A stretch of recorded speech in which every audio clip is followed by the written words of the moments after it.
Assalomu alaykum, hurmatli kitobxonlar. Zomin tuman axborot kutubxona markazi sizlarga rus yozuvchisi Fyodor Dostoyevskiy qalamiga mansub Xo'rlanganlar va haqoratlanganlar romanini taqdim etadi.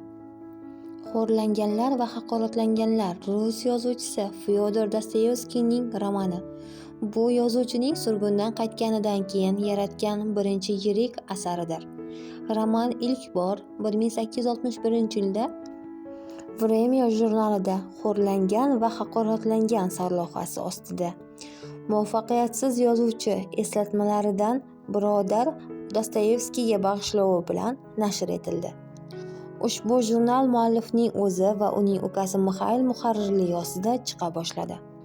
Jurnalni to'ldirish uchun Fyodor Dostoyevskiy davomi bilan bir necha sonlarga nashr etilishi mumkin bo'lgan katta roman yaratishga majbur bo'ldi. Romanning muhim qismi muallif tomonidan jurnalning yangi sonining oxirgi muddati tugashi bilan darhol qismlarga bo'lingan. Asar g'oyasi 1857-yilda paydo bo'lgan. 1860-yilda Peterburgga ko'chib o'tgach, Dostoyevskiy darhol o'z rejasini amalga oshirishga kirishadi. 1861-yilda iyul oyida asarning yakuniy qismi nashr etildi.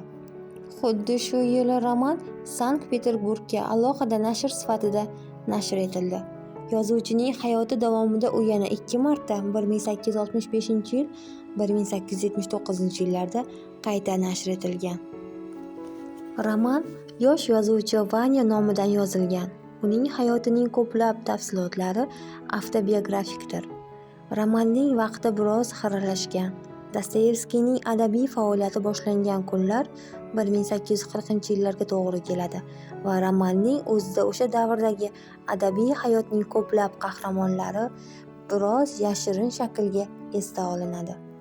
Masalan, Vissaryon Belinskiy tanqidchi B. shaffof taxallusi ostida tilga olinadi. Ta'riflangan voqealarning ba'zi xususiyatlari bizni asarda nafaqat 1840-yillar hayotining aksini ko'rishga majbur qiladi. Vanya qizi Natasha bilan birga kambag'al yer egasi Ixmenovning oilasida tarbiyalangan.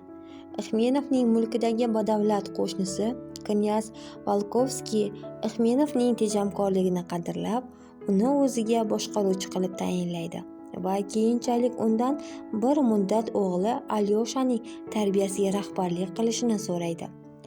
Biroq Alyosha Ixmenovning uyiga kelganidan ko'p o'tmay, Ixmenov Alyoshani qiziga uylantirmoqchi bo'lib, ularning munosabatlarini har tomonlama rag'batlantirmoqchi, shuningdek, knyazning mulkini halollik bilan boshqarmaydi.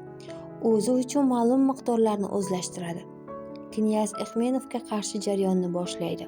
Alyosha va Natasha Ixmenova ota-onalarining irodasiga qarshi ittifoq tuzishga qaror qilishganligi bilan vaziyat murakkablashadi. Vanya Natashani yaxshi ko'radi va unga hamma narsada yordam berishga majbur. Romanning yana bir tomoni 13 yoshli o'smir qiz Yelena yoki Nelli bilan bog'liq. Ba'zi epizodlarda onasining hikoyasi knyaz Volkovskiyning hikoyasi bilan bog'liq. Romanda bir qator xronologik siljishlar mavjud. Harakat bor yo'g'i 1,5 yil davom etadi, lekin roman boshidan 12 yildan ortiq.